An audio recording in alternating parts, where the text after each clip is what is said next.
The Selfish Path to Romance. Download Chapter 1 for free at drkenner.com. Here is a question I received from Sherry. Now, what happens? You have an aunt whose son dies, and she's driving you crazy. And see how you would handle this type of a situation. Dear Dr. Kenner, what do I say to my aunt who is mourning the loss of her son Tom, but she's making it her personal mission to reconnect my relationship with my mother? She manipulates through statements like, "Put on your big girl panties and do the right thing," and "Nothing will heal the pain of my losing my son more than you and your mother making up." How do I help her understand that her pain is not in my hands? And although meddling in other people's problems may make her feel better at the moment, the more she spends time on that, she's evading her own healing process. And frankly, it hurts me as well! ! Thank you, Sherry. So Sherry, she's trying to manipulate you with unearned guilt. You are totally right. The problem with your mother, your relationship with your mother, is your concern. I'm assuming that she's totally detached from it, like she wasn't the one that caused it in the first place. So we'll set that aside and we'll just assume that it's a private issue between you and your mother. Your mother said you had words with your mother, or your mother was too intrusive in your life, or maybe she hated the person that you married and who's a very nice guy, and you just are not going to reconnect on her terms. Whatever it is your problem, not your aunt's. So how do you set a boundary with somebody when they're going through probably the most painful period in their own life, the grief of their own son? So you need to separate those two issues out. Her grief at losing her son Tom, and the second issue is her desire for you and your mom to reconnect. So you can certainly express your grief. It's so sad that you lost your son. You know, he was such a nice guy, assuming he was. And you can express that. Keep those feelings with your aunt separate. Then separately, you can speak with her. You need to set a boundary. And just because she's going through grief doesn't give her a carte blanche to tell you to put on your big girl panties. You know, if a relative said that to me, I think I would be blown away. Hopefully, I would have a little twinkle in my eye and say, well, that's a curious one. But you can say to her, you know, you could, first you want to ask yourself the question, Sherry, why is it so important to her that Mom and I get back together? Why is she, what's in it for her? Just so you get her context a little bit. And then you can go up to her and say something along the lines such as the following. Hey, I got to interrupt this because we've got to pay some bills. 30 seconds, that's it. A very quick ad, and then Ellen will be back. Romance. I wish I knew more about what girls want from a relationship. Boy, I wish I knew more about what I want. Where's that ad I saw? Here it is. The Selfish Path to Romance, a serious romance guidebook.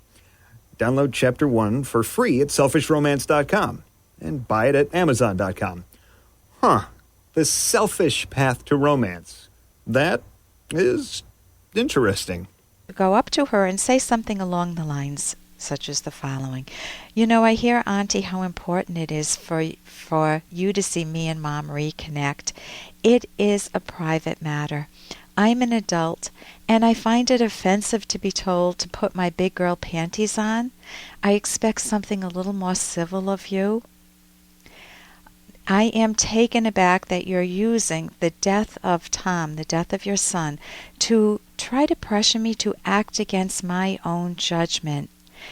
So what you're doing there is you're naming the issue that she's hoping you won't name because she's going through grief.